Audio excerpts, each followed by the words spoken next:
Good evening, buenas noches, and thank you for tuning in.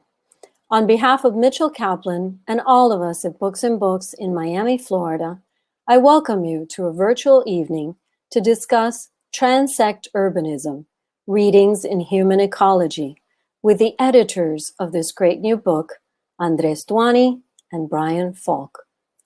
Andrés Duany is the author of numerous essays and articles and co-author of several books, including Suburban Nation, The Rise of Sprawl and the Decline of the American Dream, The Smart Growth Manual, Garden Cities, Agricultural Urbanism, and The New Civic Art. He is a co-founder of DPZ Co-Design, which has been a leader in planning, urban design, and architecture for more than 30 years, as well as a co-founder of the Congress for the New Urbanism.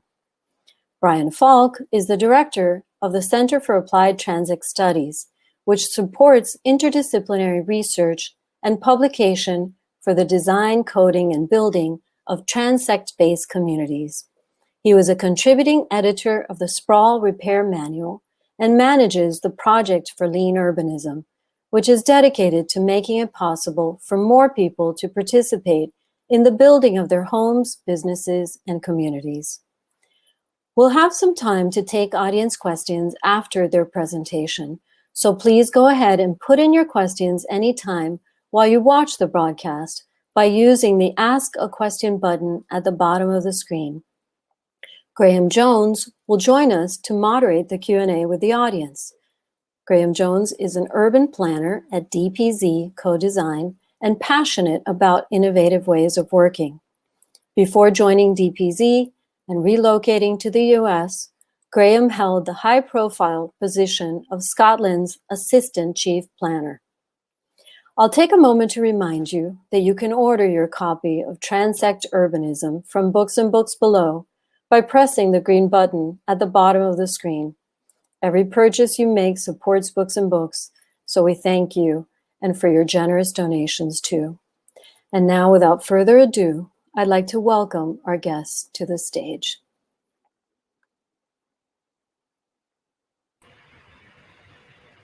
Here's Brian. Hello, Brian.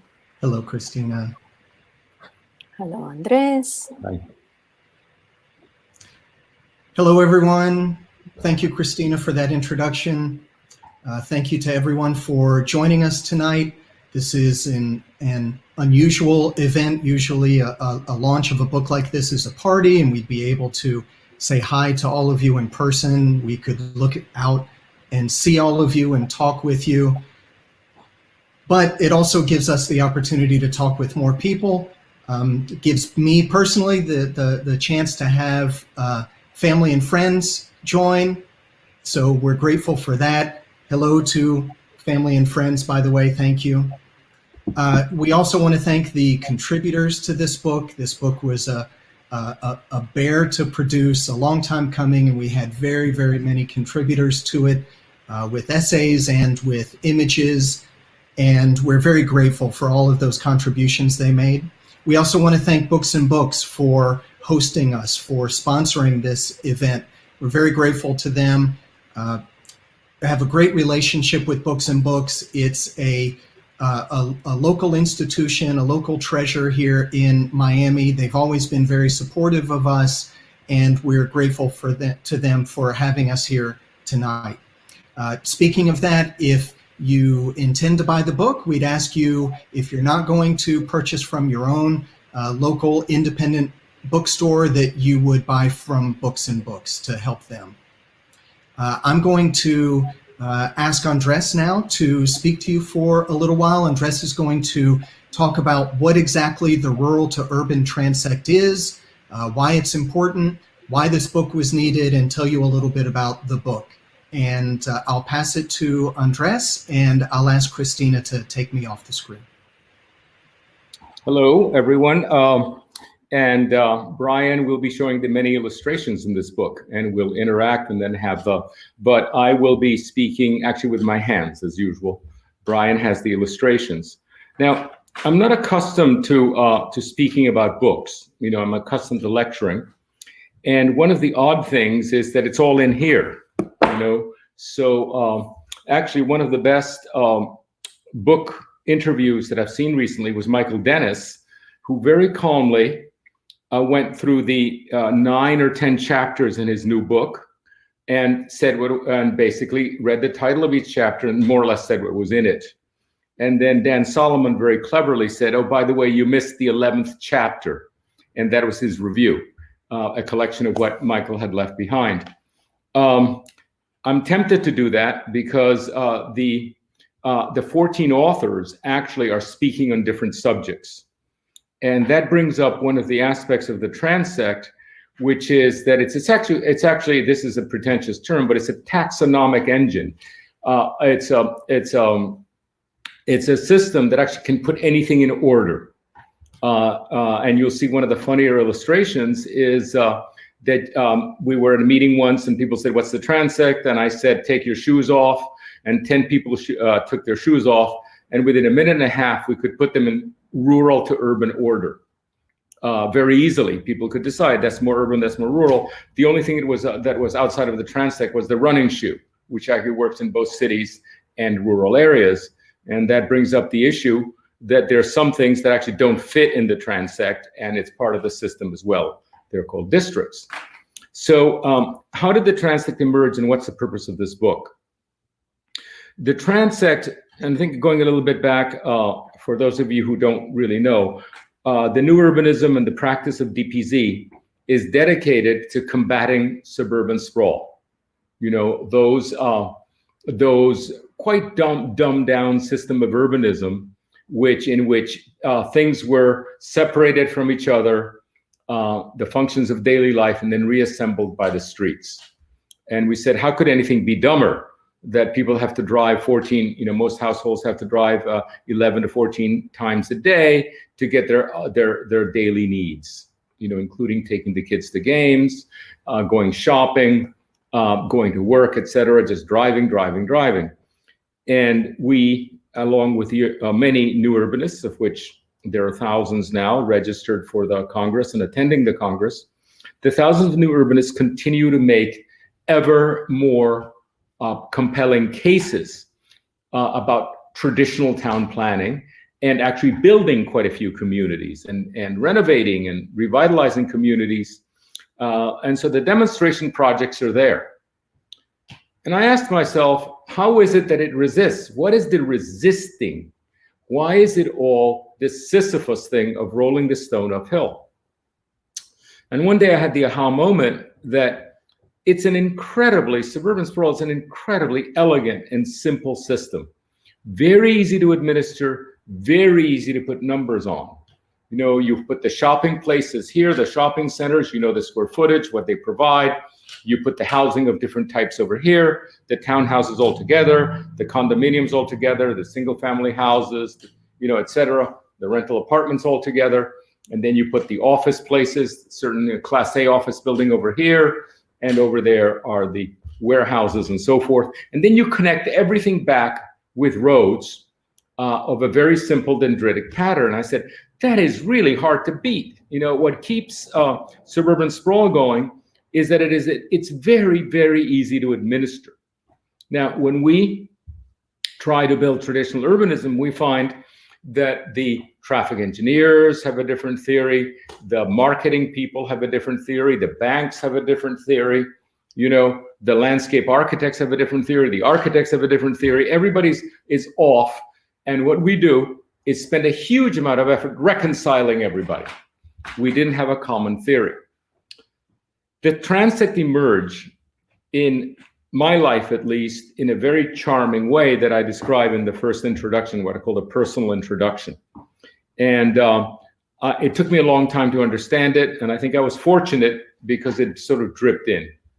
So let me use my experience to describe to you how I first understood the Transect. We were designing Seaside. We were at Grayton Beach, and my brother Douglas was visiting. And he said, let me show you something. And we went into the ocean, and he said, feel what's on your feet. And when the water was deep, there was nothing growing, it was pure sand.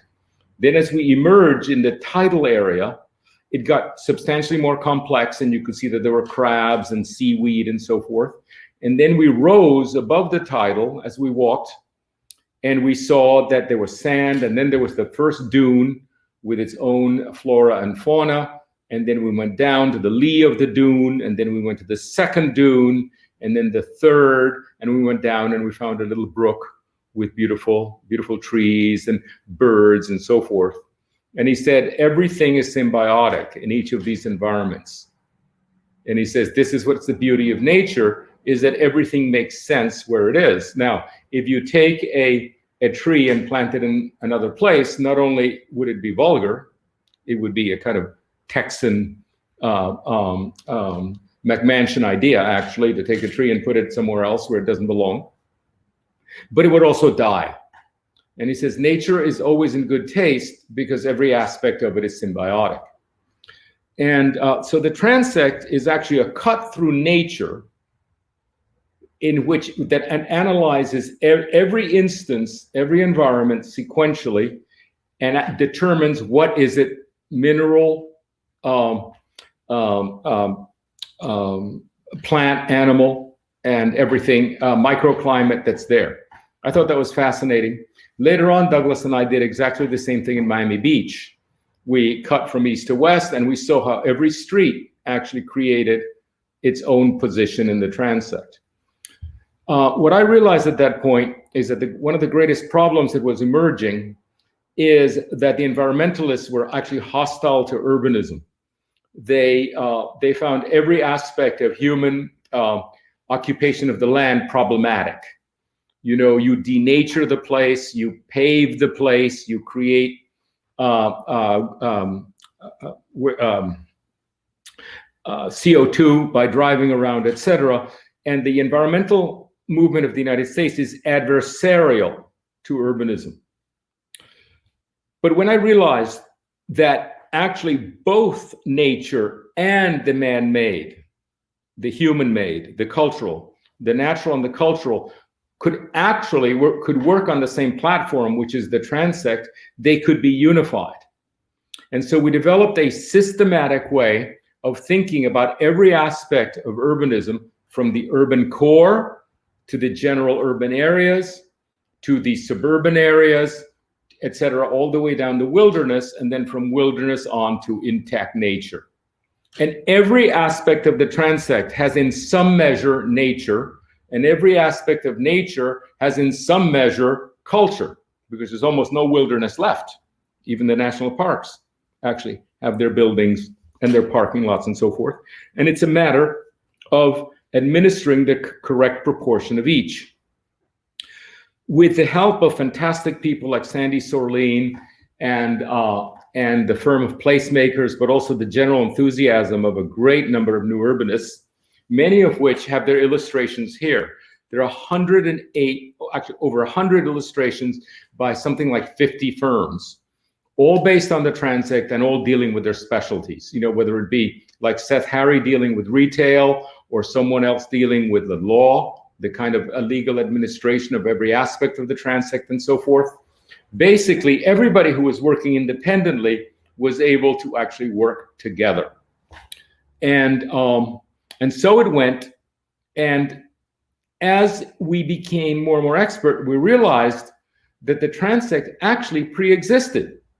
That once you developed an eye for it, it existed by other names at certain points in urban planning, and also at certain points in the history of environmentalism.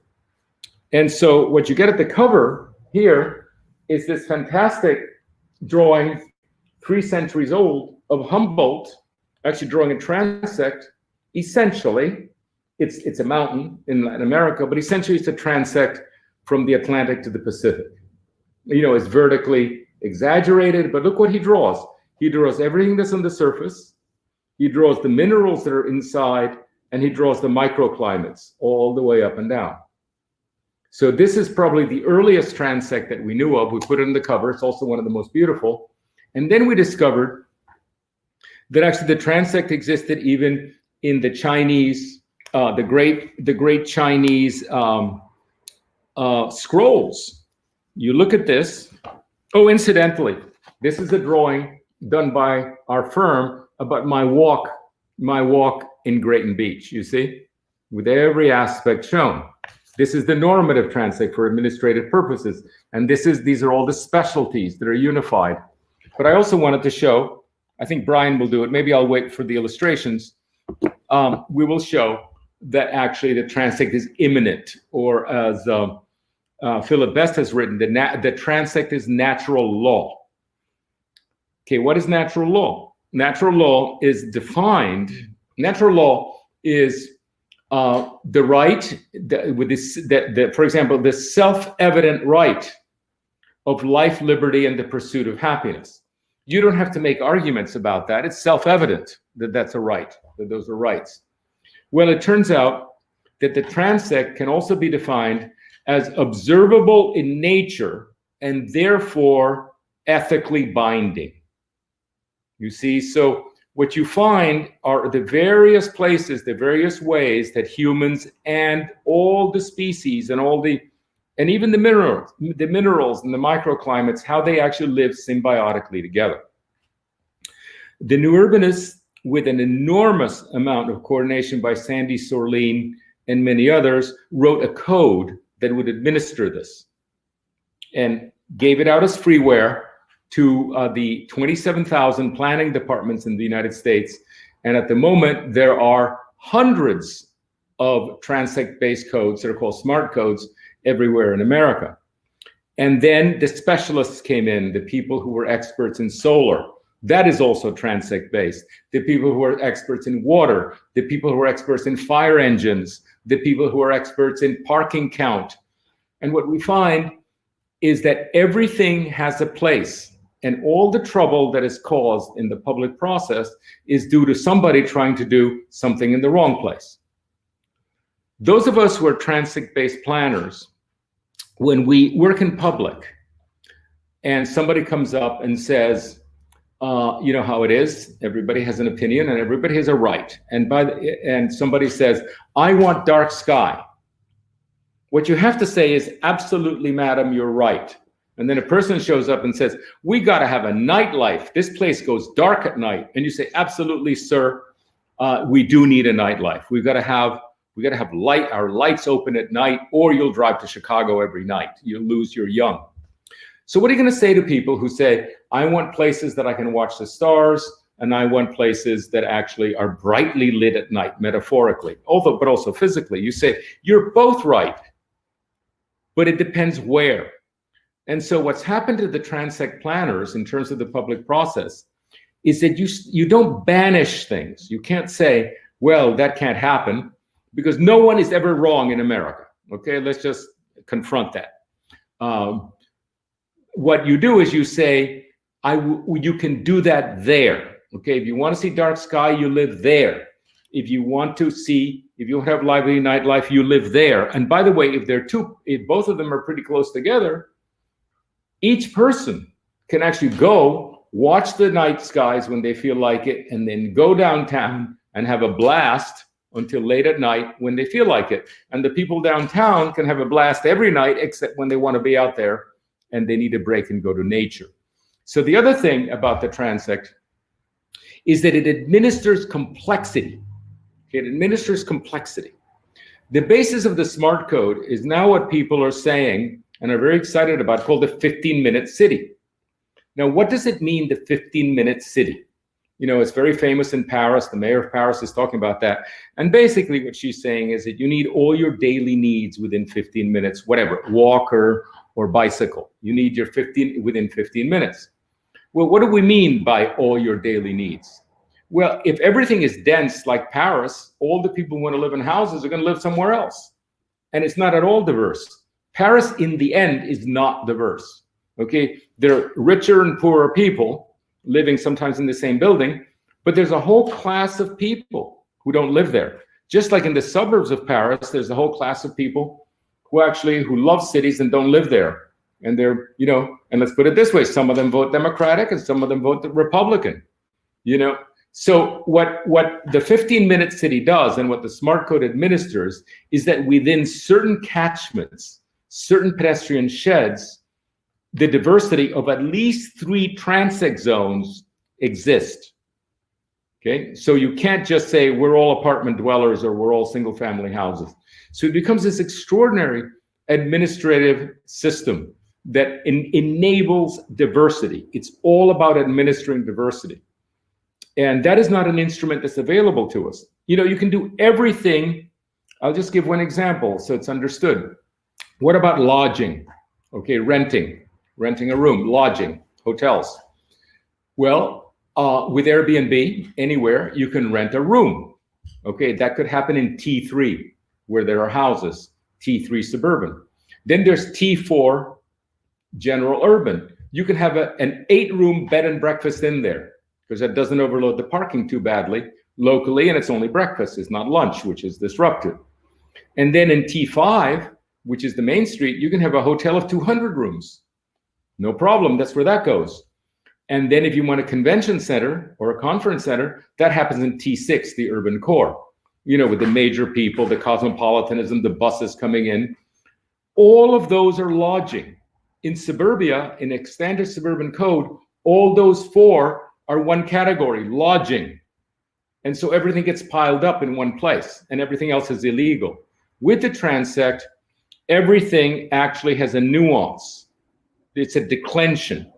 There is nothing that comes up for examination, not even the clothes you wear, that are not subject to the Transect. And one of the most funny things in this book is taking 6 pictures of Brad Pitt and 6 photographs of Paris Hilton, and to show that despite all the different ways that they dress, they can all dress all those ways. But if you use that dress in that place, you would be considered either kitsch or you'd be arrested.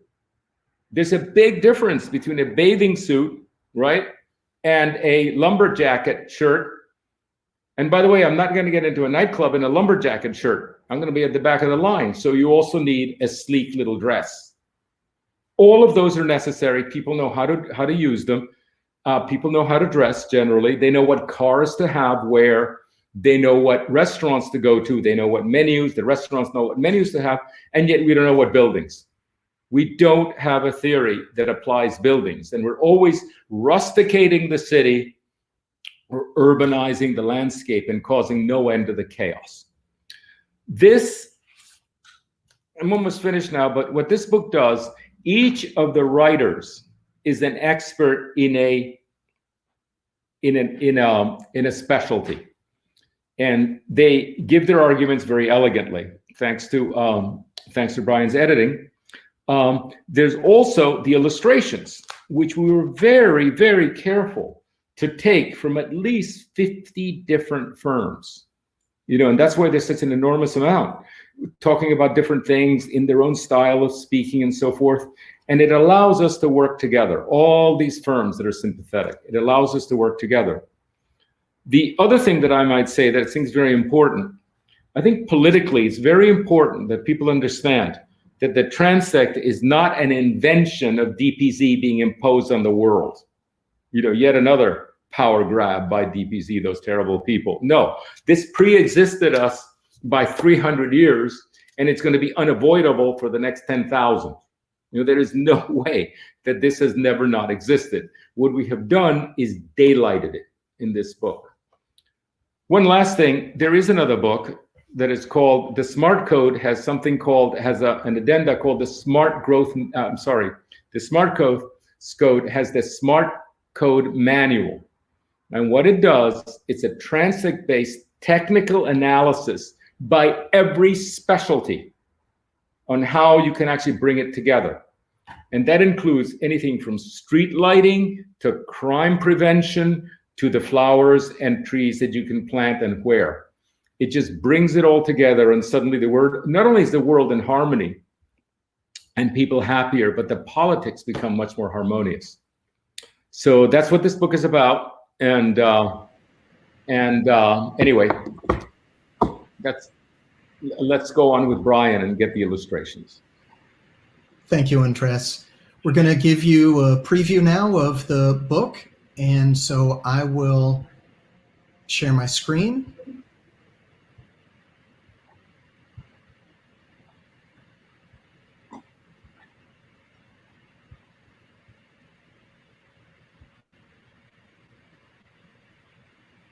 Okay. So there you see the beautiful cover of the book. And here is very quickly a shot of the contents page. You notice on the right that there are a series of essays, 14 of them. And I want to draw your attention to them for just a moment. Andrés talked about all of the specialists who wrote essays on their areas of specialty, and most of these essays focus on application, urban planning, zoning, retail, governance. But for those who are new to the topic, there are two that I would recommend you read first. The Transect of Speed Limits by Sandy Sorleen and Y6 Transect Zones by Bruce Donnelly.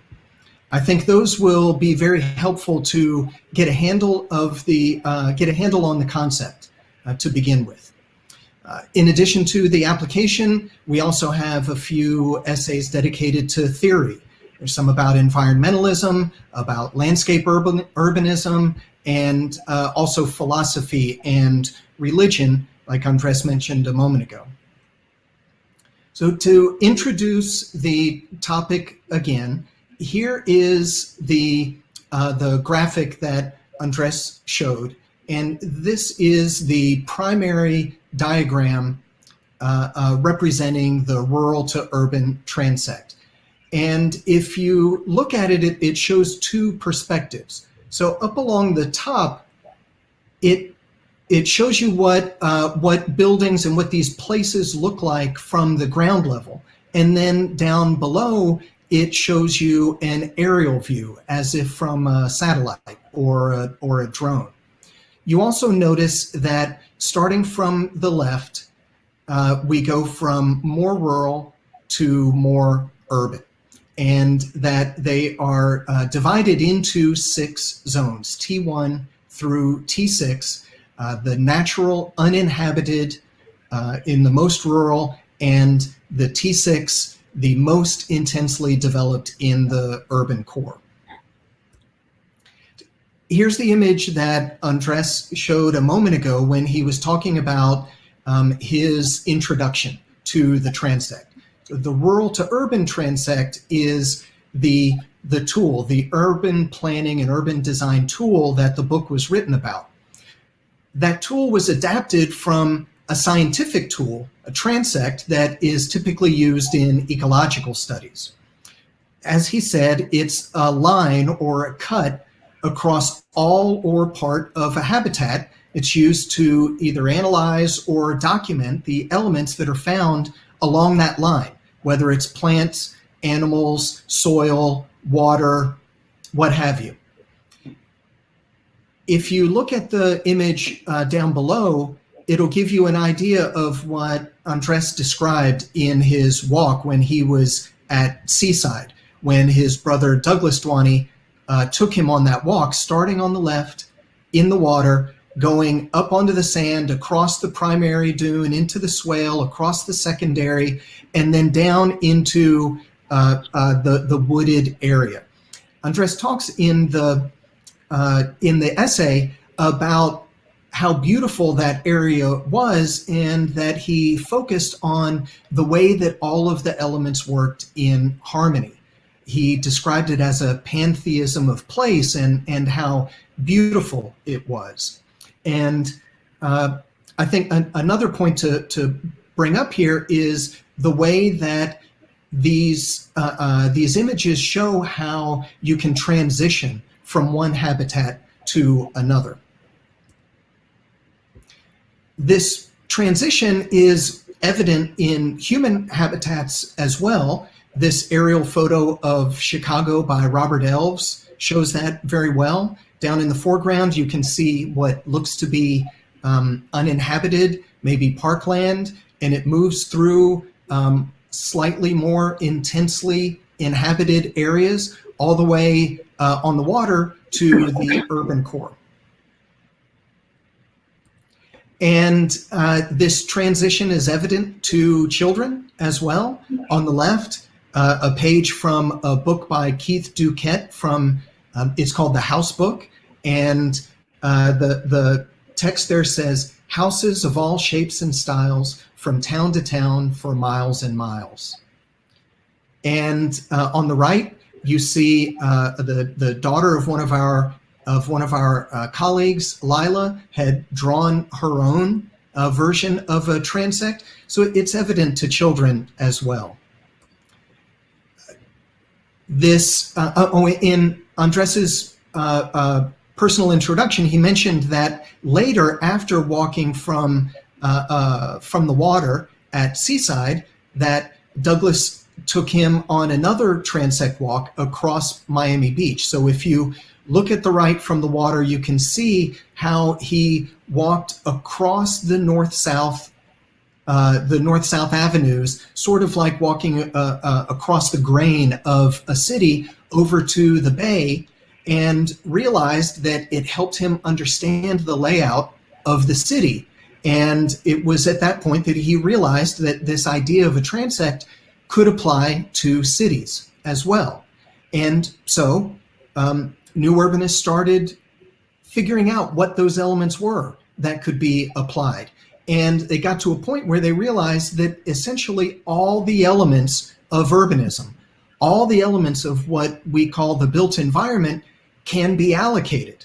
The phrase "a place for everything and everything in its place" is what you should think of when you're thinking about how these are allocated. As he said, nothing is banned, but everything is put in its proper place. So on the left, you see buildings being allocated from more rural to more urban. If you look at the bottom of that image, you see the setbacks of the buildings, and you see the plantings, the landscaping, the way the sidewalk changes, how far they are from the street. So all of those can be allocated into their proper place. In the middle, you see a thoroughfare. You notice at the top that it's more rural, at the bottom that it's more urban. You see the plantings, those circles are trees. You see the way the sidewalks change. In this case, this image was drawn to help people understand how bike lanes should be designed for different places. And then in the right, I mentioned the trees and the landscaping. Even different types of trees can be allocated or should be allocated into their proper places along the transect. So here in this image, on the left from top to bottom, you see different shapes. So those also correspond to different species of trees. They each have their own place. So here on the right is an example of the shoes that Andrés was describing a moment ago. You see that on the left is more rural, and on the right is more urban, and you see how it transitions along the way. Also, the image on the left shows you that it's not just things like buildings and streets and sidewalks, it's every element. In this case, fences and walls. Some are more appropriate for urban places, some are more appropriate for rural places. Brian, remind them that that's within a quarter mile in Williamsburg, Virginia. In a very short area. Yeah. Exactly. The previous images were talking about designing or planning for areas, but the transect is also very useful for documenting and analyzing areas. So these images here are extractions from satellite photos of different cities. And they're used here to show smooth transitions from urban to rural, those on the left, especially the longer ones in the middle there showing Portland and Miami are smooth transitions, T3, T4, T5, T6. And then on the right, it's used to show what we call radical juxtapositions, where you have T2 agricultural land in that top photograph right next to T6, the most intensely developed area. And it's excellent for showing that how different places are made up. Andrés was hoping that I would show this image here of the Chinese scroll that he mentioned. look at this beautiful painting. The actual scroll is 20 feet long. We've had to divide it into 4 separate images to get everything on a single spread in the book. This one is from 1736, but there are other examples of Chinese scrolls like this that go back to the 10th century. And if you look at the top left, you can see like a rural estate that goes through the more urban, and then the gradation back to slightly more rural, and then all the way out to the farmland. This beautiful transition in this one scroll.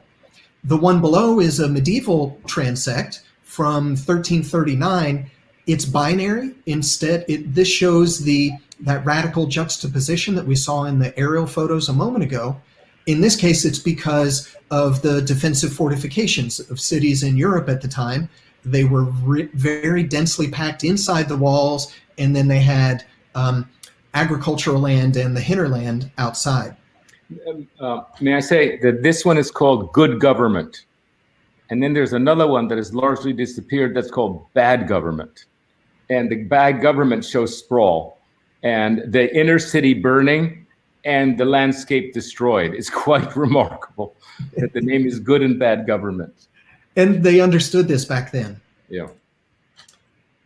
These plans from the early 1900s show cities and towns and this declension, this gradation from rural to urban was understood back then. In this case, the left is by Raymond Unwin, and the one on the right is by George Mackenzie. In 1909, Patrick Geddes, a Scotsman, drew this that's called the Valley section. And it shows on the left mountains to shore on the right. And it incorporates both natural and the social, which Andrés referred to earlier. And this is the first transect that we know of that actually place human activity in appropriate locations across the landscape. The image on the top here is from the 1970s from a British publication called the Essex Design Guide. This one might actually be the first transect of urbanism. It's interesting because we only found this image while we were doing the research for this book. So to our knowledge, new urbanists weren't informed by it. Another interesting point, if you look in the middle, you will see unsatisfactory urbanism. And that relates to the images below that were from a 1961 publication. The text that accompanies these images talks about the fact that all of these areas are made up of related complex activities. And it says that without distinction between one thing and another, all we get is a form of porridge which will maintain life only if one can refrain from vomiting it up. Beautiful English stuff. By the way, notice that they also had 6 transect zones independently arrived at. It was a kind of extraordinary confirmation. I think this would have taken off if the labeling had been more systematic. Mm-hmm. You see, it's got a syntactic problem. It's hard to understand because it's labeled every which way. Right. But it was a famous guide. It's just that, being undereducated as planners, as our generation was, we didn't know it existed. Mm-hmm. So DPZ did lead the effort to understand how the elements of urbanism should be allocated and how to apply that understanding to urban design. That started, as Andrés described, around 1980 in Seaside. The code for Seaside regulated buildings based on street types, for example. So there was an understanding at the time about where certain things should go. Then in the 1990s, in Miami-Dade, the TND ordinance used the terms edge, general, and center, but that actually is incorporated into the diagram that's there on the top. You can see here in the middle, edge, general, and center. They were being added to these better terms, these better labels, like Andrés was just mentioning. To our recollection, the first transect diagram was in 1996, and this one on the top is from either 98 or 99. And since that time, the concept of the transect, the application, and then also the understanding of how best to represent it in this diagram has evolved to where we have this normative diagram that we have on the bottom there. And that was refined until I think roughly 2010. Does that sound about right, Andrés? What happened was, if you look at the way these T-zones work, each one they're actually excessively homogeneous. It's nothing but houses, nothing but townhouses, nothing but high rises. In the top image. Yeah, in the bottom one, What we realized is that actually cities are parametric. And in environmentalism, there's echo zones, there's zones, and then ecotones. And the ecotones are where things overlap, where two zones overlap, and it's the richest. And so we since re-diagrammed that to actually celebrate the overlap. Now, one other thing that we don't normally mention is that each T-zone is actually not only in space, but in time. Cities begin at T2, then they become T3, T4, T5, and T6. They evolve successionally. And one of the aspects of the smart code, which makes it so interesting, is that there's a statement that says every 15 years, each transect zone will automatically become the next higher transect zone unless specifically voted down. So there is actually an organic evolution of the city that's allowed. And you know how it happens to people. Let me have an outbuilding. Let me have a second family house. Let me have a quadruplex. And it's always spot zoning, which actually upsets everybody. What this does is it builds in the fact that urbanism is all about time, and it systematizes the movement up the transect zones, very much like the best cities expand their urban boundaries only in certain increments of years. Every 5 years, the boundary will consider the boundary moving. This can also happen within the city. Mm-hmm. And so the smart code will come up in a little bit. First, I want to show everyone some of the beautiful illustrations that are in this book. We talked about the purposes a little bit of using transect images, and one of the most common is to design and propose. So I talked about documenting on one hand. Here we have designing and to make proposals for how things should be laid out. These three images predate the transect also. The first is by Leon Krier of Echternach in Luxembourg. The middle one is by Charles Barrett of Annapolis. And the third one is by Seth Harry. And it's interesting because it's not just a single image. Already it was taking what we call patches, these isolated shots based around intersections, and showing how they change in different areas before there were T-zones. This page shows how wide an example of places can be shown, can be represented with transect illustrations. We have places as diverse as Hertfordshire, England, and Beaufort, South Carolina, and Abaco Islands in the Bahamas. These are all by different firms. Yes, many different firms and different artists within those firms as well. So lots of other places here in those first four images. The final one is interesting. It's by Rural-to-Urban. It's interesting because it's not showing a location, but it's showing how energy production can be allocated along the transect. This image on the left of Thompson Station, Tennessee, was by Andrew Von Marr for Placemakers. And it's interesting because it shows that the lower T-zones, the rural T-zones, actually cover larger areas.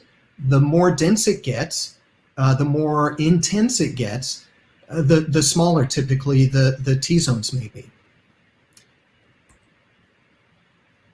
we talked about documentation, and these were the images that we saw before.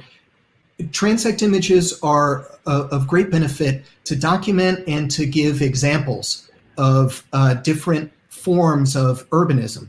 In this case, the smooth transitions and the radical juxtapositions using aerial photographs. In this case, the top one uses panoramic photos. So extracts, details were taken from panoramic photos to show Ronda in Spain, and it's great because it actually goes from special district on the far left into T6, the most urban, all the way out through rural and even natural uninhabited area, all in a single view of a city. That's a single photograph, just cut.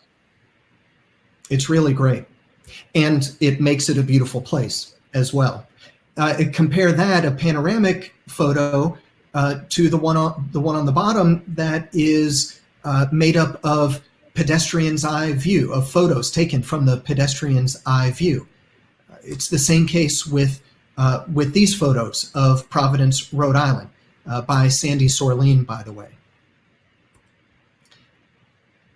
The Transect can also be used to compare different cities. In this case, you see a list of cities along the right, and extracts of aerial photos, of satellite photos along the top in different T-zones to show how the zones are different in different cities.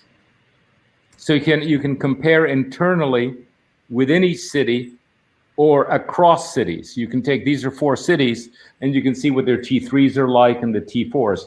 Now, this would normally be associated with metrics.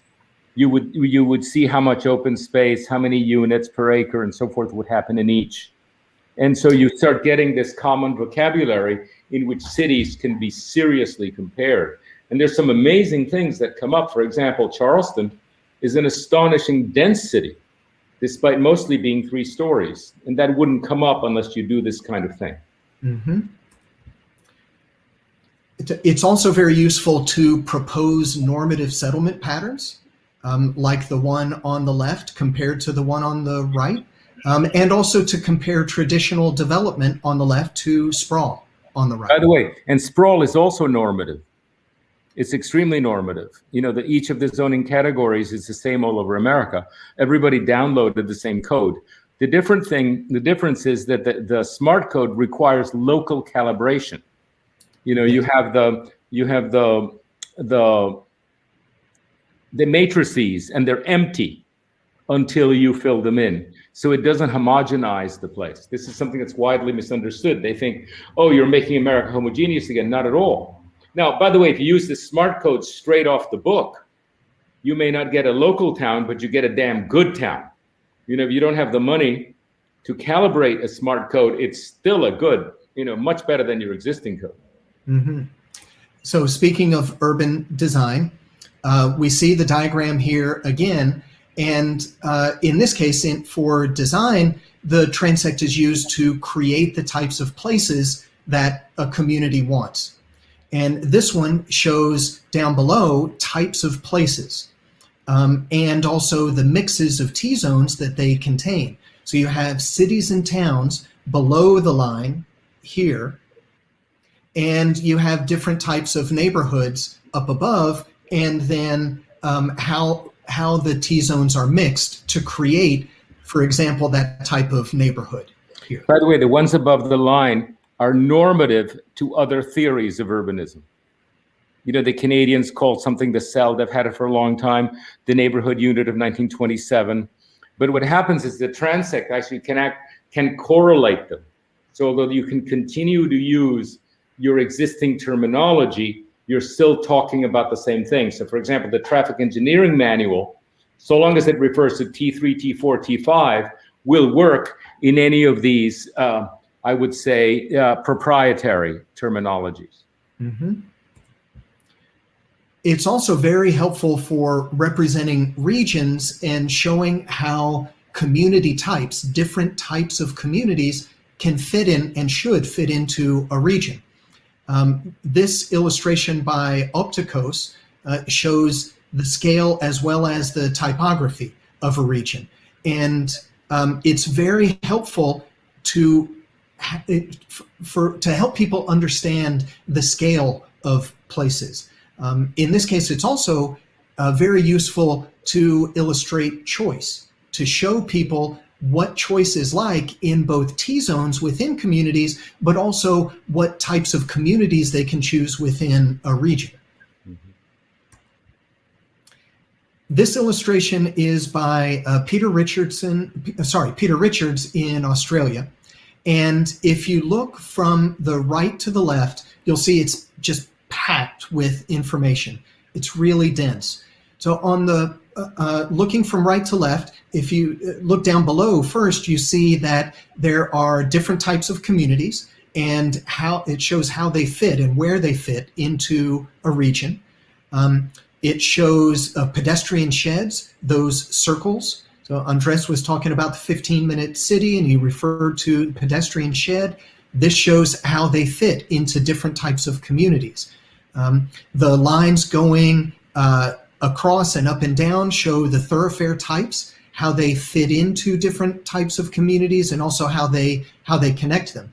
And then you see the legend down at the bottom shows the T-zones by color, so it also shows how T-zones are mixed to create these types of communities. By the way, the assumption of the smart code is that suburban sprawl continues to exist.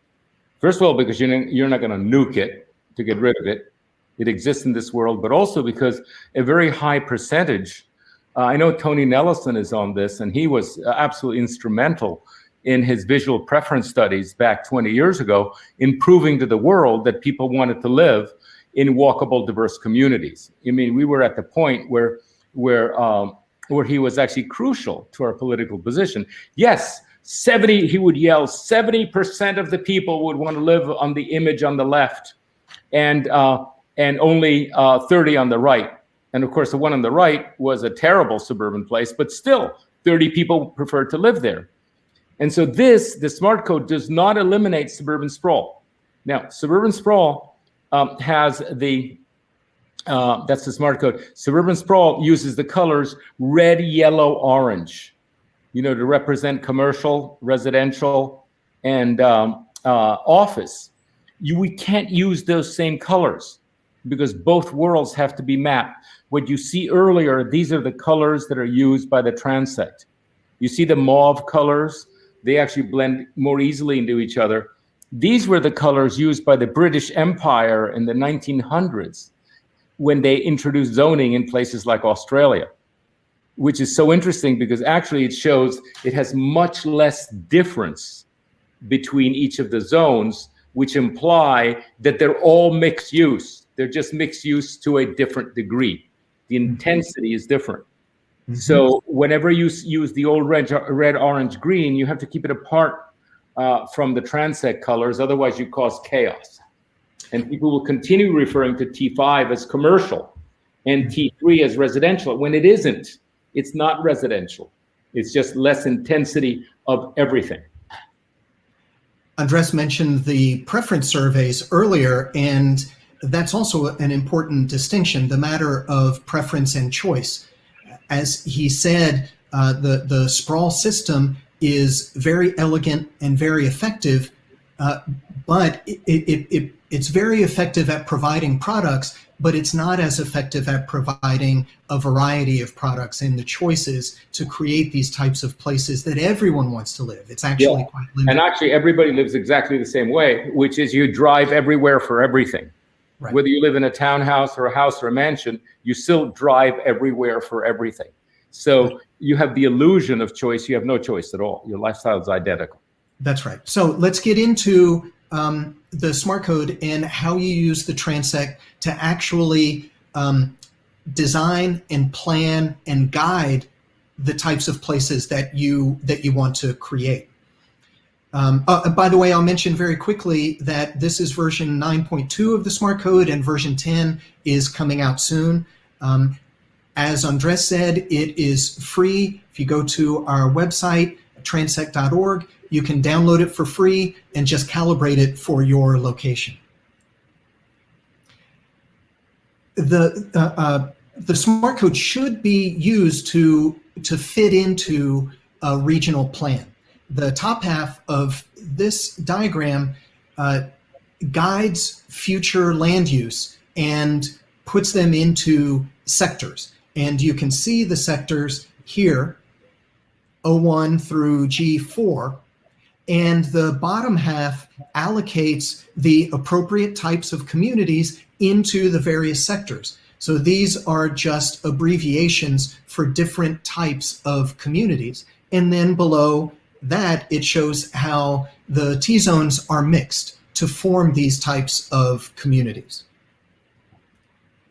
The Smart Code includes detailed descriptions of what each of these zones are like, building type and placement, frontage, height, open space, for example. All of this will be calibrated to a locality.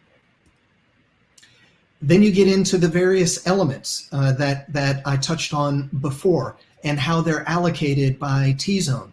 The one on the left deals with private frontages, and what that's referring to is setbacks from the street, plantings, landscaping, porches, as well as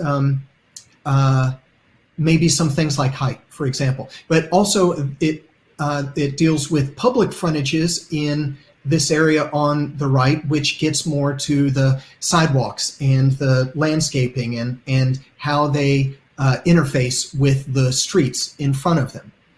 The idea is that all of these elements can be allocated to specific thoroughfare types. That's what you see over here, how the curbs are different, for example, the different radii of curbs, something that people wouldn't think of allocating by a T-zone. By the way, this is just a very simplistic, but if you separate different private, eight private frontages and 8 public frontages, okay, you have 8 and 8, which are easy to administer, but the theoretical combination is 64. So when you look at this code and you see, well, there's 6 ways to do something and 4 ways to do something and 10 ways, there's actually a huge multiplier effect in which there are actually 100 ways to do it, depending on how you combine it. But the fact is that you are only administering never more than 8 at a time, and usually 6. So you're taking through a decision, you're taking the people who are involved through a decision tree that never exceeds 6. And so it's both, it leads to complexity, but the method is actually simple. Mm-hmm. And that also includes types of thoroughfares. You see at the top how you design it in a more rural location versus at the bottom a more urban location. And that's for both. As Andrés said, the Smart Code is a model code. It's written roughly 70% complete, and it's designed to be calibrated locally. The way that's done is by performing a synoptic survey. Synoptic comes from synopsis, so just think of it as a synopsis, a general analysis of the various elements in an area. In this case, it shows blocks, things like the dimensions of the block on the left, and things like the width of a lot in the middle, parking lanes, how wide the pavement is, over to setbacks and building heights and lot sizes, for example, on the right. So one aspect of this is very important. Instead of analyzing the whole city, you actually bring the people in and say, what is the most desirable block? If we're going to have a T3 zone, what's your favorite block? And so you grab what the people like the best, what intersection they like the best, what area specifically, and you analyze only this small portion in depth. And it is from here that you calibrate the code. And so when they ask, Brian, what's this going to be like? You don't have to show them renderings. You take them out and say, this is what it's going to be like. And they say, oh, if that's what we are talking about, then I understand. So there's a political aspect to this as well as an efficient aspect. People really are involved in selecting their favorite instance or locale of each T-zone. Absolutely. And by the way, it's also valuable for preserving areas that people love, as well as creating new ones that are like those areas. So as Andrés just said, you take a small number of places and you analyze them in depth, and you come up with tables that are like this, just full of information. And this is what leads to the creation of the plan for that area. By the way, that includes everything from the region to the stoop. Mm-hmm. Okay, that is everything in detail for an entire urbanism, from the highest scale to the smallest scale. And the Andrés talked about the modules that the Smart Code has for lots of different specialties that are related to urbanism, whether it's stormwater or fire prevention or canals, street lighting, all kinds of modules designed to plug into the Smart Code for whatever is needed in a location. So there's been a lot of integration by a lot of firms to make this work so well. Also by experts in each, like we get the street lighting expert, we get the solar expert. You know, this freeware is very high quality. Actually, it's done by people who are normally very expensive to retain for your purposes. By the way, it's also, those of you who are academics, it's an extraordinarily succinct, I think, teaching tool. It's like a cliff notes of everything an urbanist needs to know. Yes, you can read a 300-page book, but you can also read this 6-page synopsis, and it's operationally, it's presented operationally. Mm-hmm. This is how it's done. Mm-hmm. So Andrés talked about experts. Here's an expert on retail, for example, who shows on the right side different types of retail places and where they should go. This is Seth Harry, by the way. Seth Harry, yes. And as well as the increment of frequency down below. By the way, you need to go, you need to buy a $500 set of ULI books to get this amount of information. And here it is in one page by Seth. Mm-hmm. It covers things like stormwater management.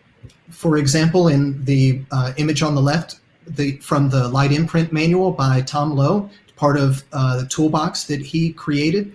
And on the right, how to locate transit stations and how to design the areas around them. And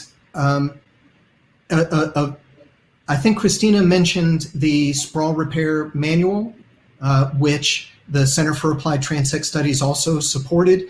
And the repair of sprawl is a critical issue for the country, and the Transect is a very useful tool to that end. So on the top, we see a sprawl Transect and an illustration showing a typical big box retail, or actually this is probably an office park, a big box office park, and how it can be repaired using this normative transect to create this beautiful, livable place.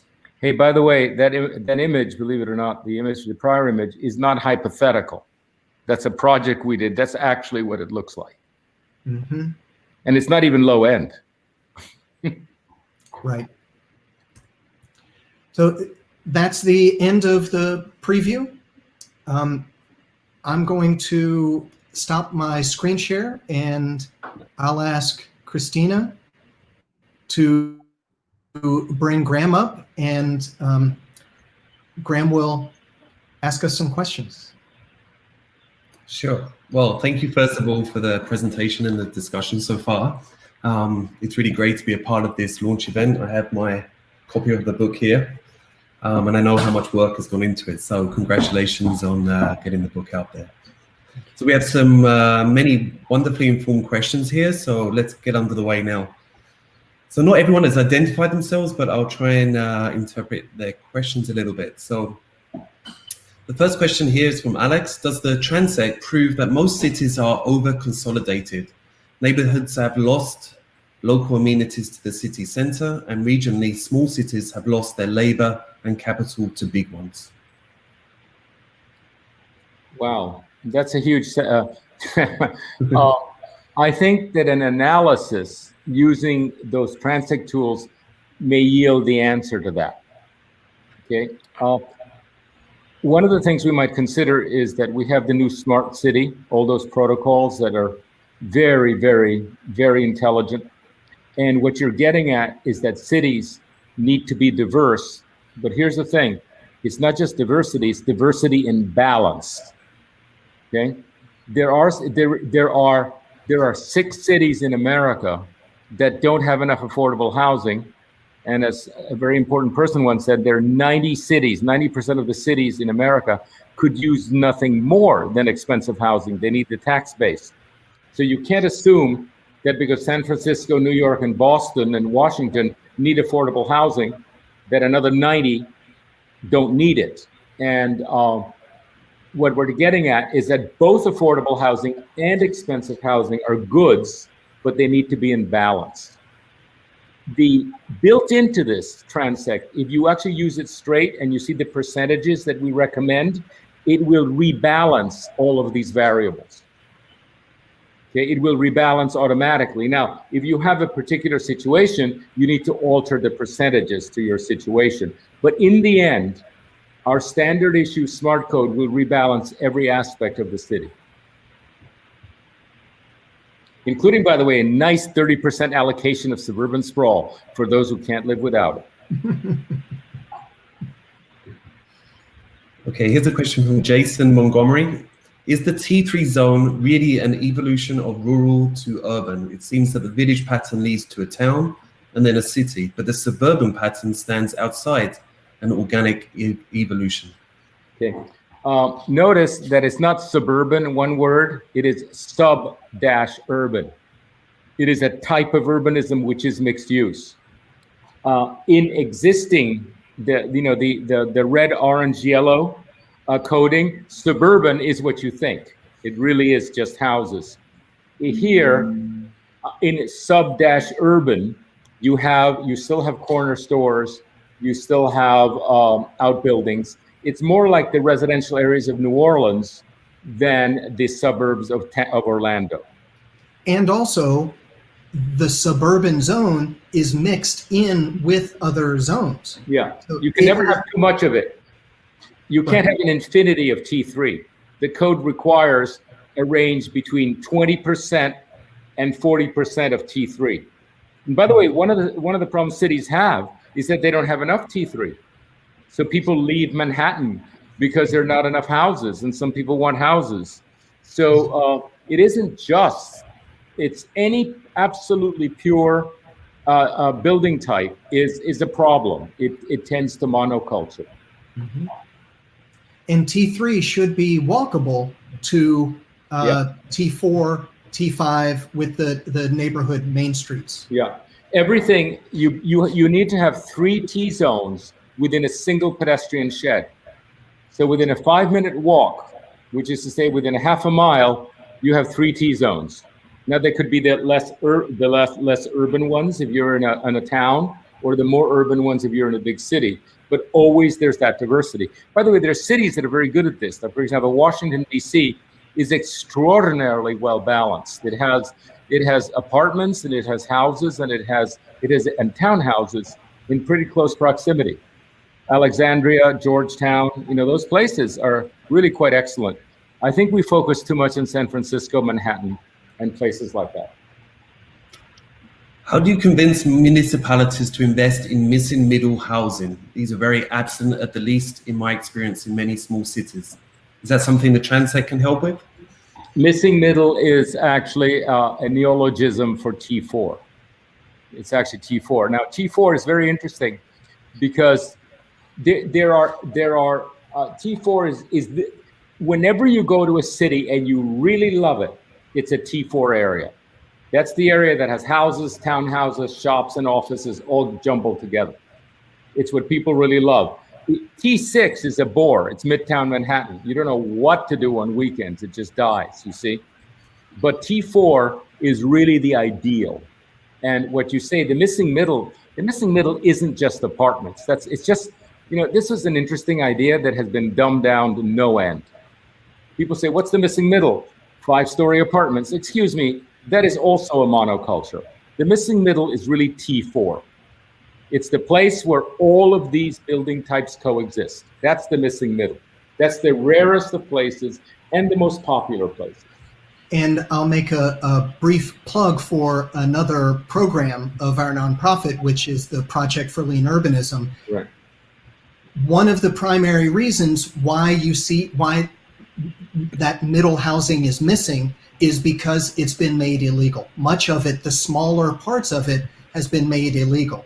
And that is in large part because of the typical the conventional sprawling zoning codes that Andrés was describing before. And so, yes, it is, I think, correct to say that a transect-based zoning code would help provide missing middle housing.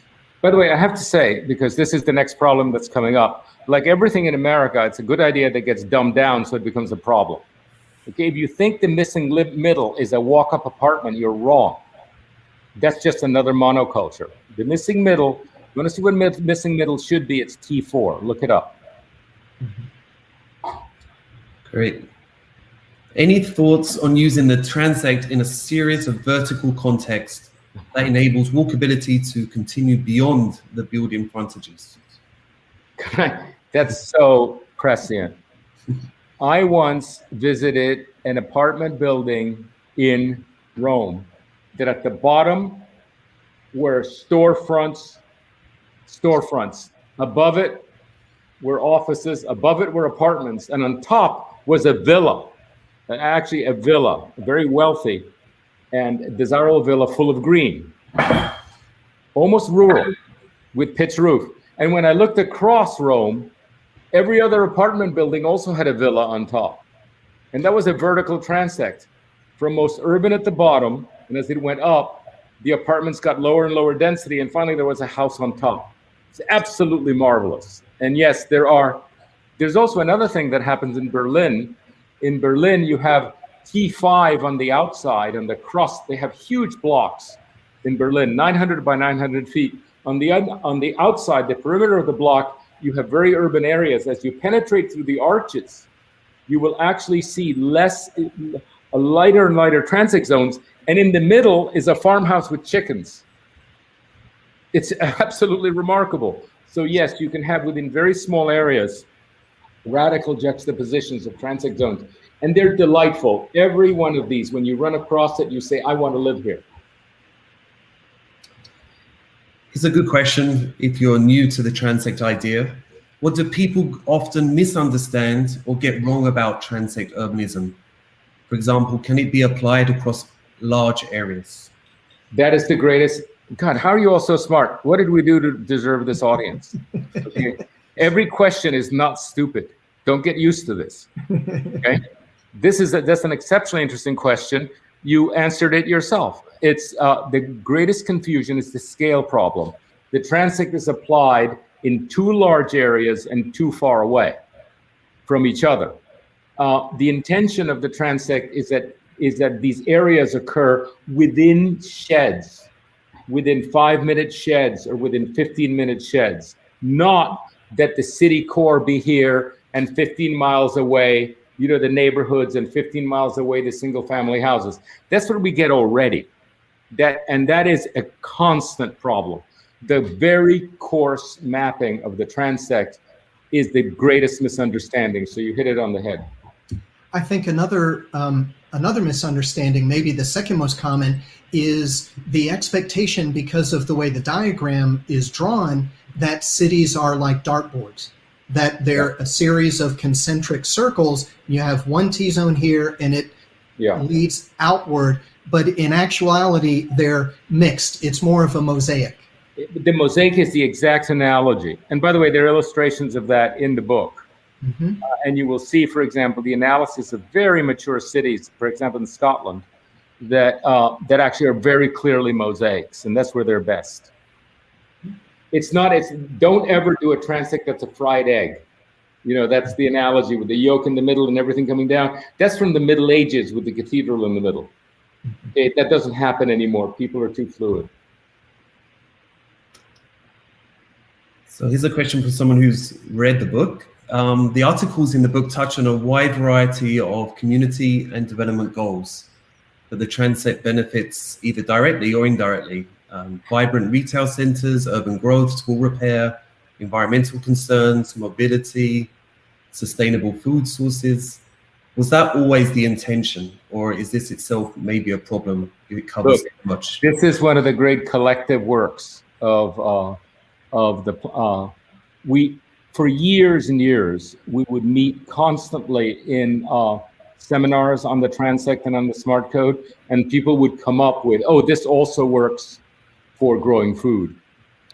There's a second book that was mentioned here called Agrarian Urbanism, Garden Cities, and it's the society that grows food. And you must realize that there's everything from a window box, okay, to a roof garden, to a tractor farm. And they're all in different places of the transect. It isn't just growing food out there. Because right now we say, well, we hate agribusiness. Well, what else is there?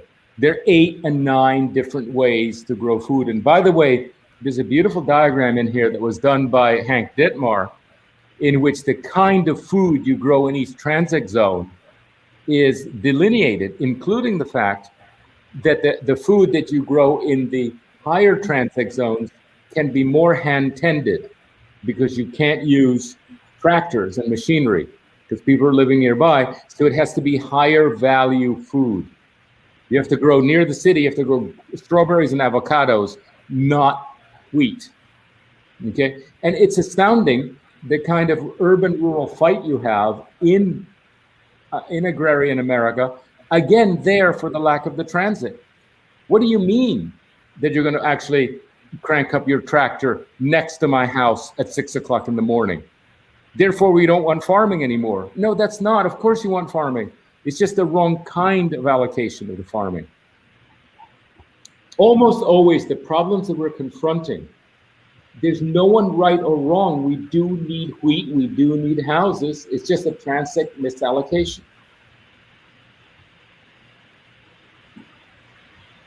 What were the 4 habitats that you stated earlier that are needed in a transect?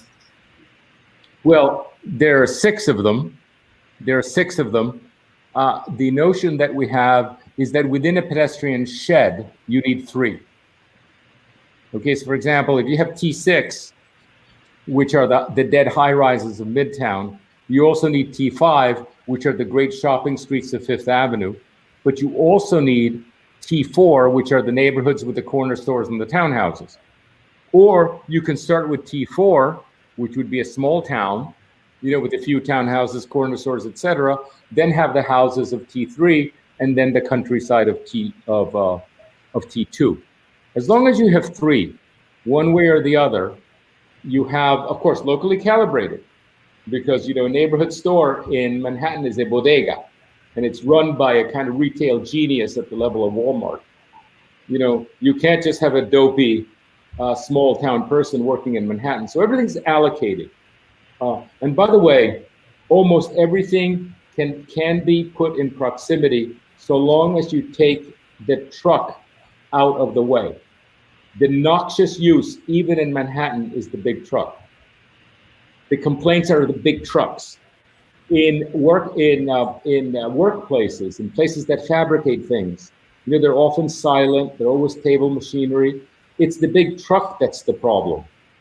So it's no longer that we pollute in the old 19th century ways, with the smoky factories. So take care of the trucks, and you can have mixed use almost everywhere.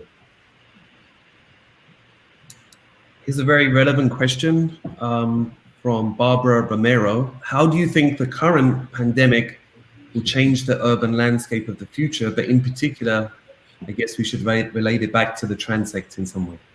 So how much time do we have, right? It's actually, this is the truth, huh? We don't know. but I think we have a time bomb among us. Okay, I really mean it. So many of the things that are actually implied as goods in the transect, including the stranger. This stranger is danger.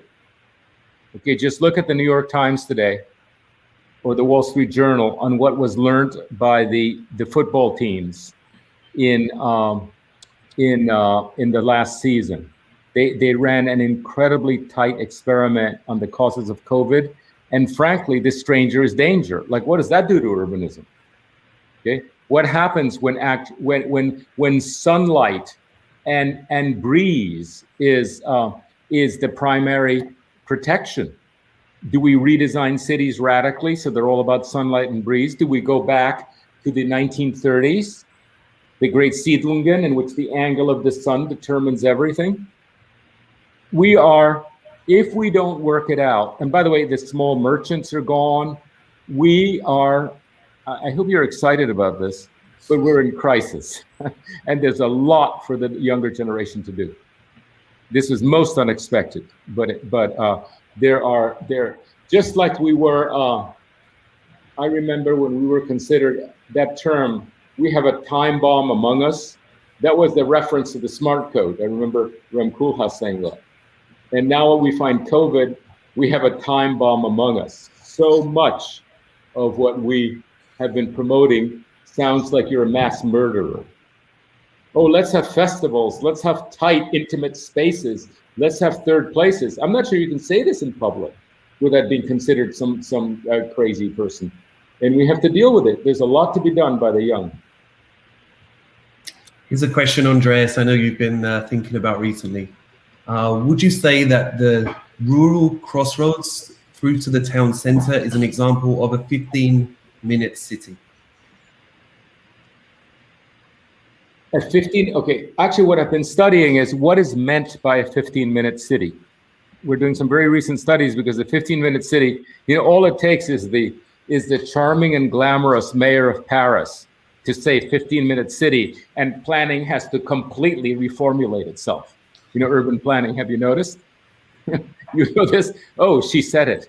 She's so cool, 15-minute city. So I began to study the 15-minute city. How big is a 15-minute city walking? How big is it bicycling? How big is it on an electric vehicle, a neighborhood electric vehicle like a golf cart, and how, etc.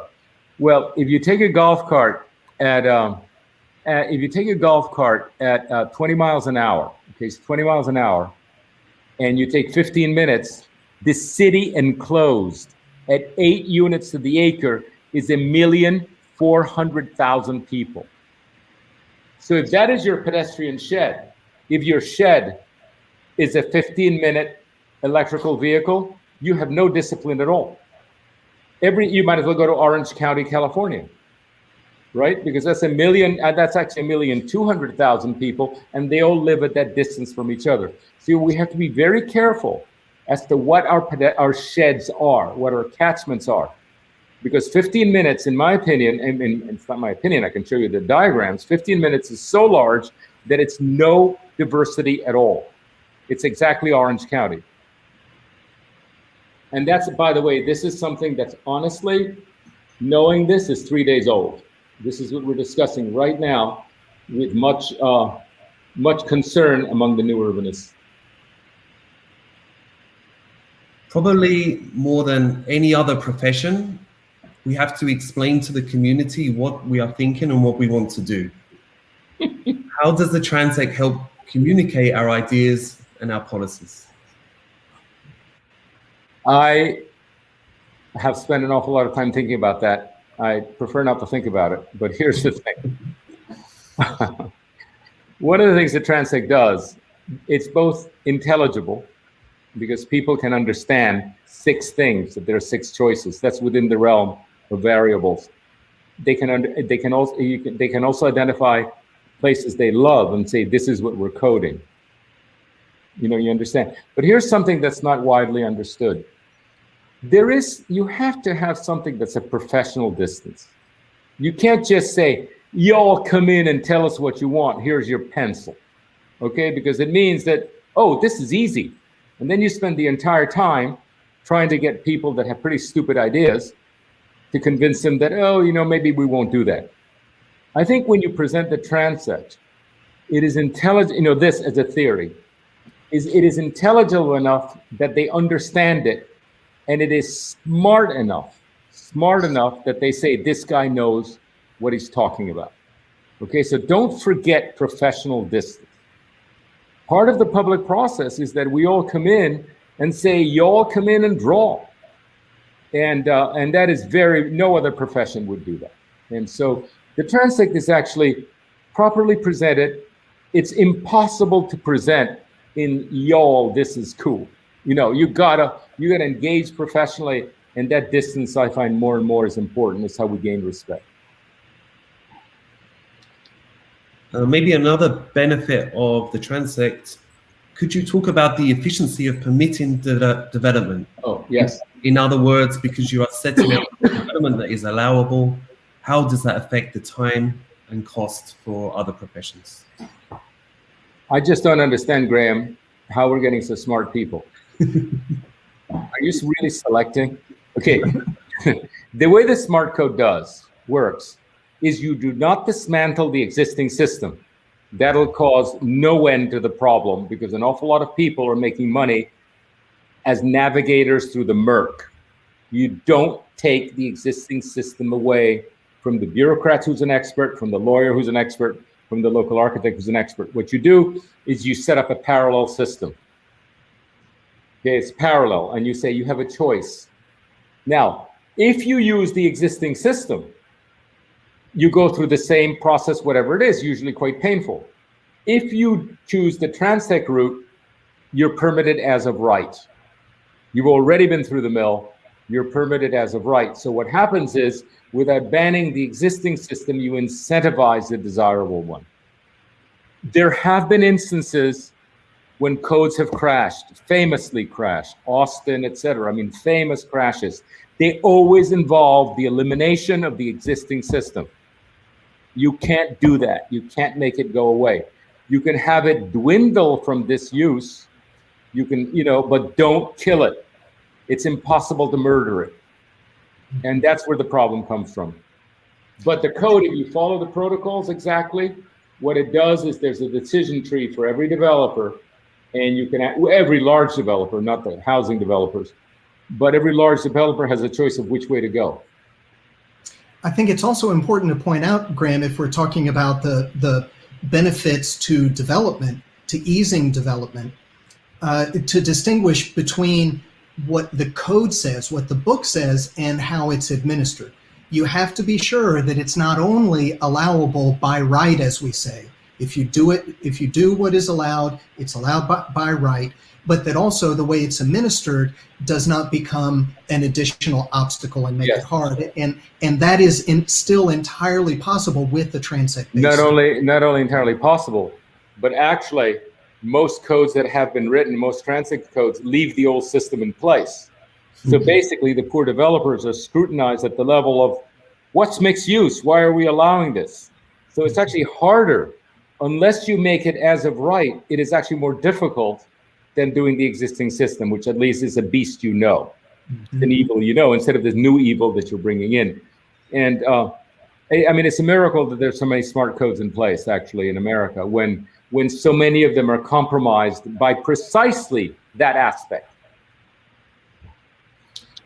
Maybe this is a question that follows on from those answers. How do you get over fear? Political fear of doing something different, economic fear of doing something that banks, lawyers, developers find too risky? The people who fear the most are old people. Okay, they've actually seen the world on their watch get much worse.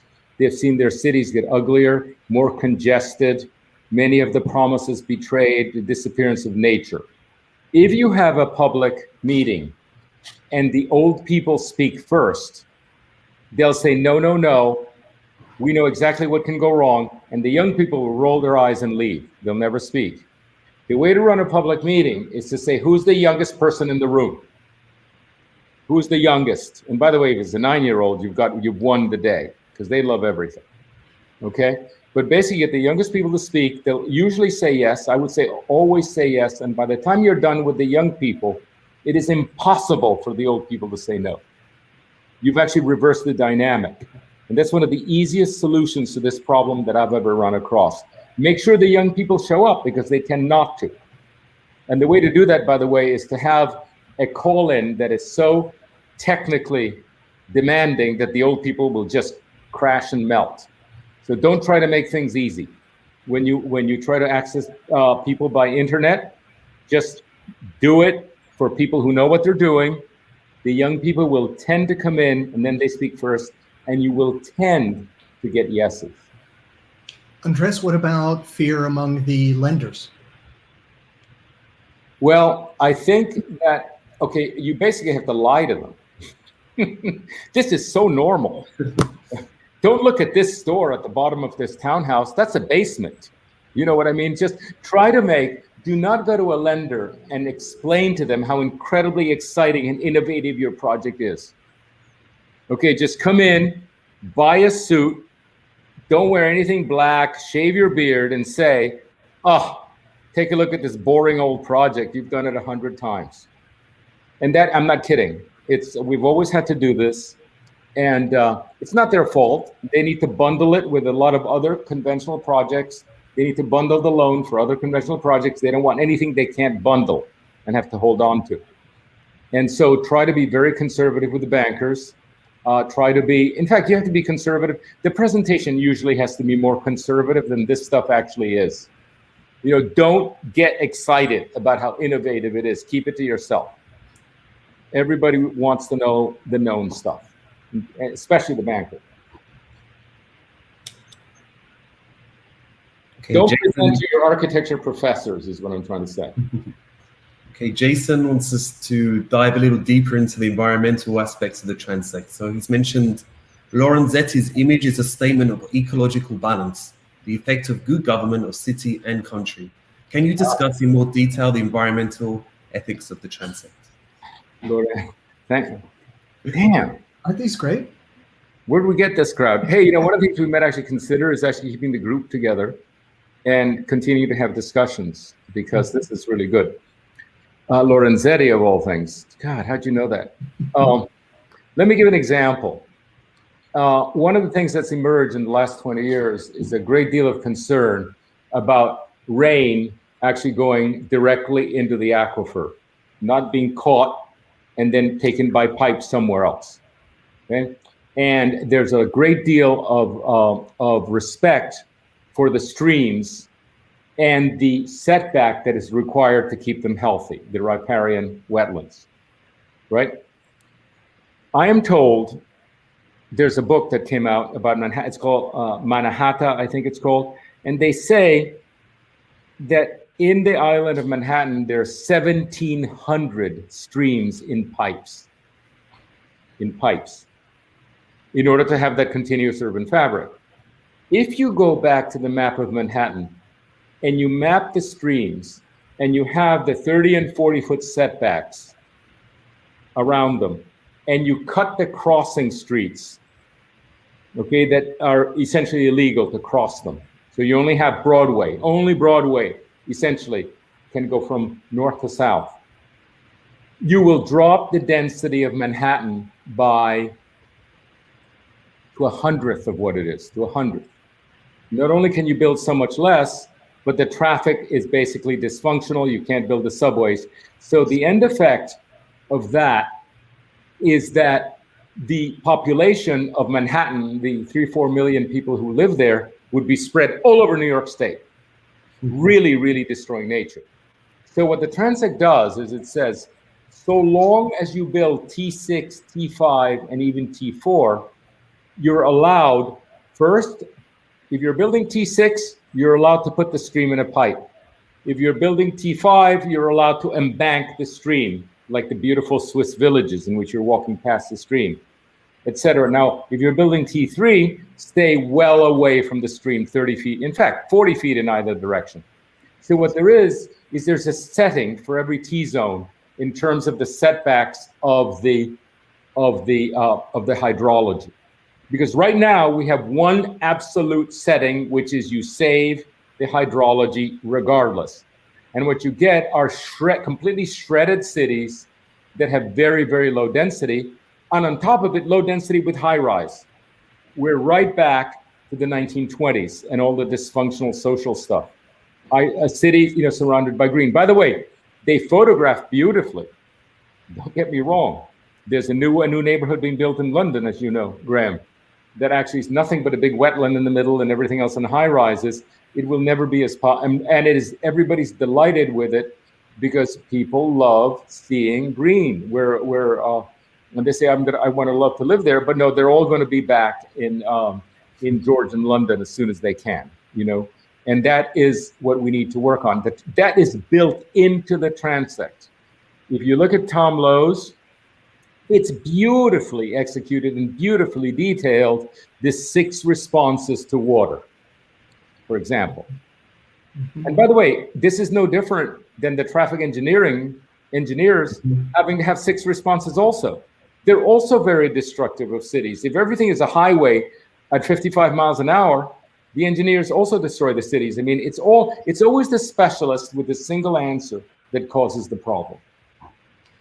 I think that there are a couple points I would make. The first is very simple, which is that we can't protect the natural land and the agricultural land if we don't properly design our cities. That's oversimplified, but it's basically saying what Andrés was saying more in depth. The second, Andrés, I think is for you to talk about better than me, which is the different conception of environmentalism in the United States compared to Europe, for example, where humans are viewed as separate from nature rather than a part of it and as only corrupting nature. Yeah. This is there's a professor of environmentalism called William Cronin in Wisconsin, absolutely brilliant. And he's concerned, he doesn't understand, he was very concerned about why Europeans are so much more willing to take on environmental solutions than Americans. And he spends a great deal of study and realizes that in America, when environmentalism came in the late 19th century, it came in as the parks movement, the preservations of the parks. And the parks, the ideal of the park is wilderness.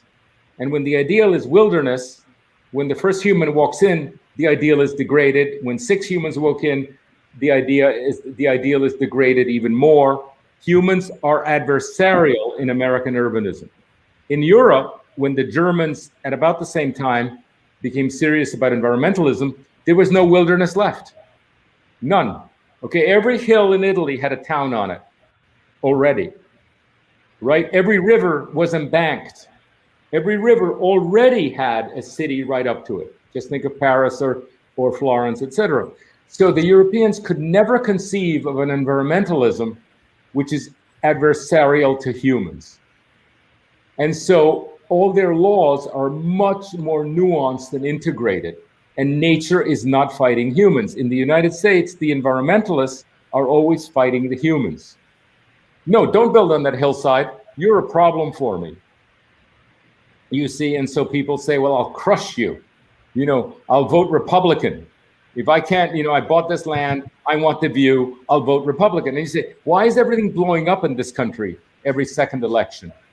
It's because we have to come together with the environmentalists under a single theory. And like Brian said, a city is part of the environmental solution. A dense, walkable city is. Very few environmentalists until recently, and I would like to actually say that the fact that many environmentalists now realize that urbanism is part of the solution is 100% the work of the new urbanists. And boy, did we get shit for that for years. And now everybody's picking up on it. So yes, but what you need is a technique, not just a hope. And especially Tom Lowe's book and so forth, and some of the other aspects of this written by Doug Farr and so forth, they're exceptional. They're really, really, the solution is right there. I wrote a theoretical piece, by the way, in the middle of the book, a piece of pure theory, which actually decides helps you decide at which point is the loss of nature worth the gain of a city, at which point. Because there's a lot of fake stuff in which the loss of nature is not worth it. And so I put forth a kind of theoretical equation, by the way, full of symbols and impressive stuff about how you make that decision on an objective basis. There's two related questions here with regard to architecture, urban design, building style. So I'll try and bring them together if I can. One's from Gonzalo and the other from Gary Brewer. So to what extent do Transect rules might constrain or conversely promote creativity in architecture and urban design? You know, there's some very fine things, such as beautiful wrought iron gates that when installed in a Texas ranch, you would say, Lord, but these Texans have bad taste. They're so pretentious, you know, because they bought the gates from Paris. Those gates in Paris are exquisite. You know, at the same time, and this happens much more often, every once in a while, you get some kind of urban drugstore somewhere in Oklahoma that tries to ingratiate itself with you by having a bunch of rocks and a split rail fence in the parking lot. And you say, God, that's bad taste. Look at the kitsch. Well, that split rail fence is perfectly fine out at the ranch. So if you were to sort of nuance that and begin to realize that some architecture really does make sense in the city. Let's just take something that's right in the middle, Art Deco. Okay, yes, of course you can have an Art Deco house in the green belt of Britain, but it is you know, you're going to upset a lot of people.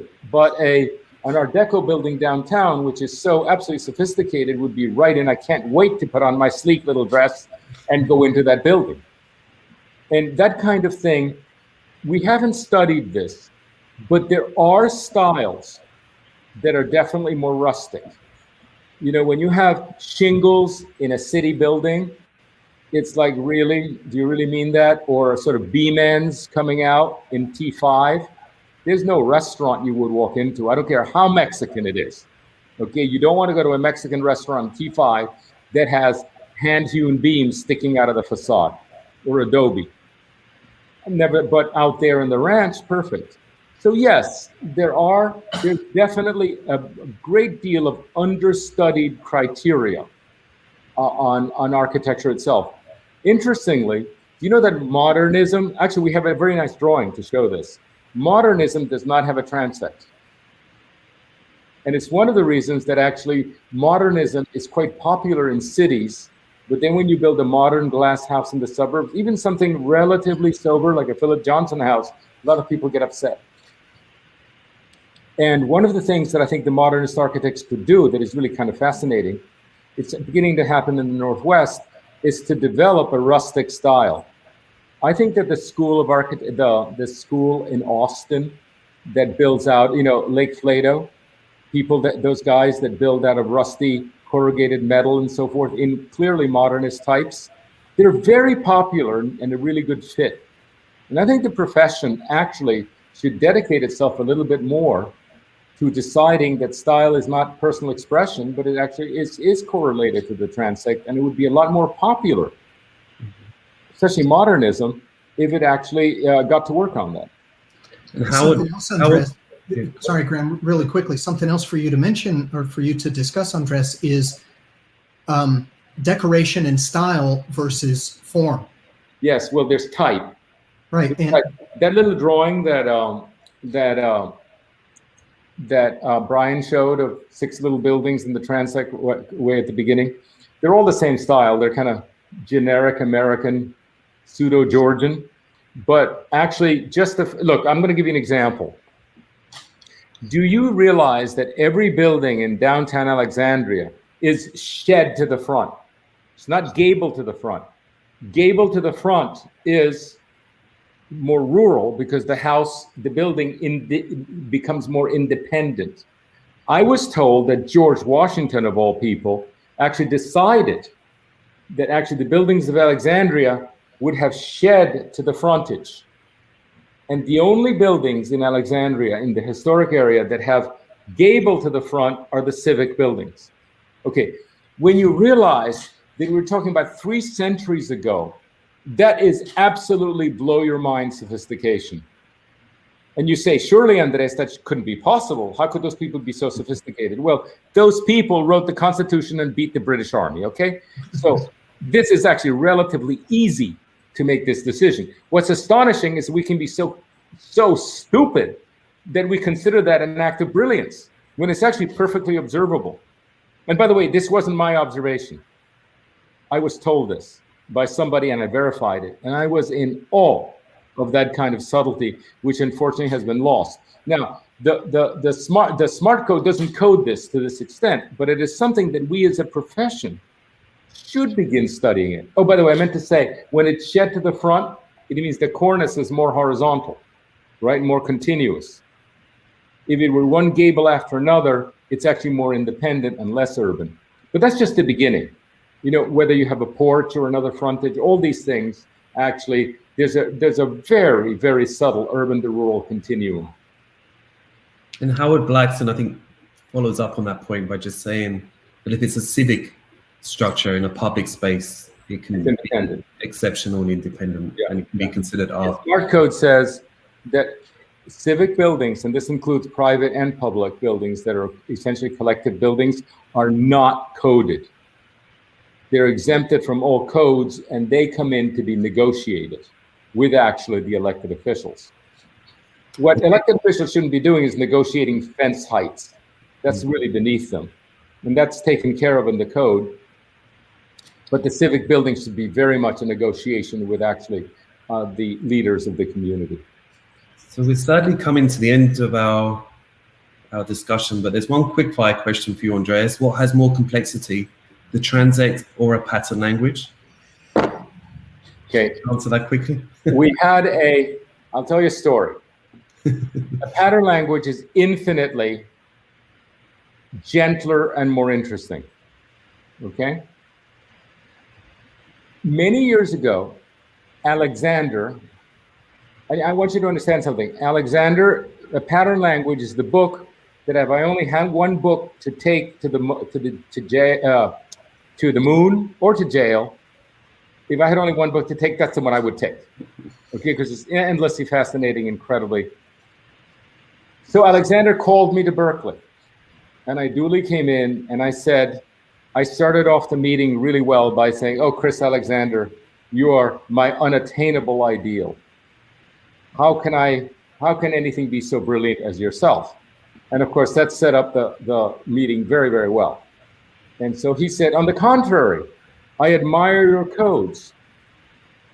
And that's why I wanted to speak to you.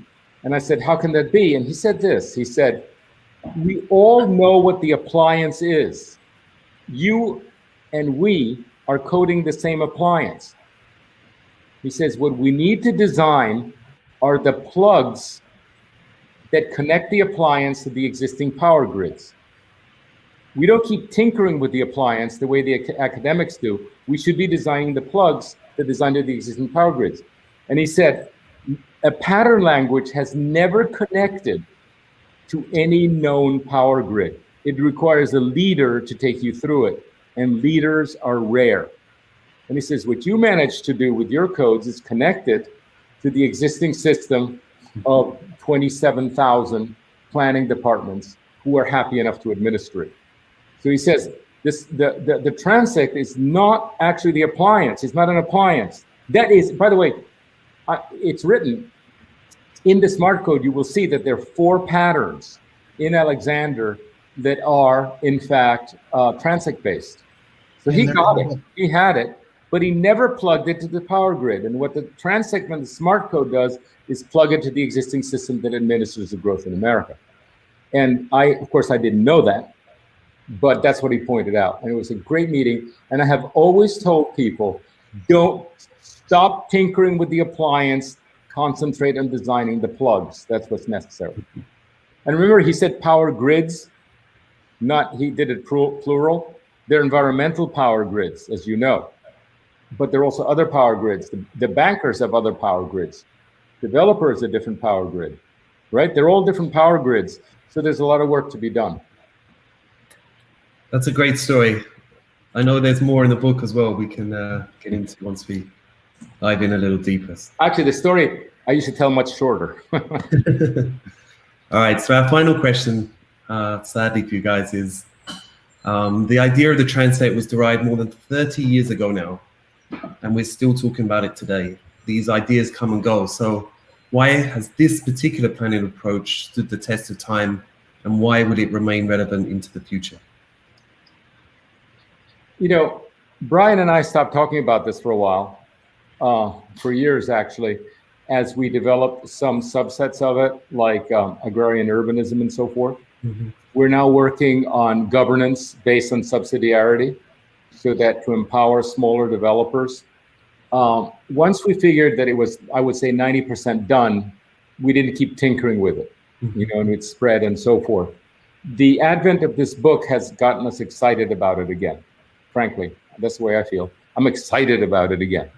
So I think it's a test of time because it is natural law. Mm-hmm. It's imminent. You observe it everywhere. And actually, increasingly, now that we have more and more bad places, it becomes obvious that it exists only in the good places. Before that, it just existed so much. So it was so permeating, Graham, that people didn't even talk about it. It was just known. Those early drawings that Brian showed, they didn't have captions. They were self-explanatory. Mm-hmm. It's just like, oh yeah, well, yeah, it's perfectly obvious. It increases, the book has to get thicker and thicker to explain it as it disappears. But it used to be the only way the world was, cross-culturally, and for not only for centuries, for millennia. But we've lost it, so now we have to try harder to basically recover it. Yeah, I would say that it's not an idea that is being forced. It actually is just a recognition of the way things work.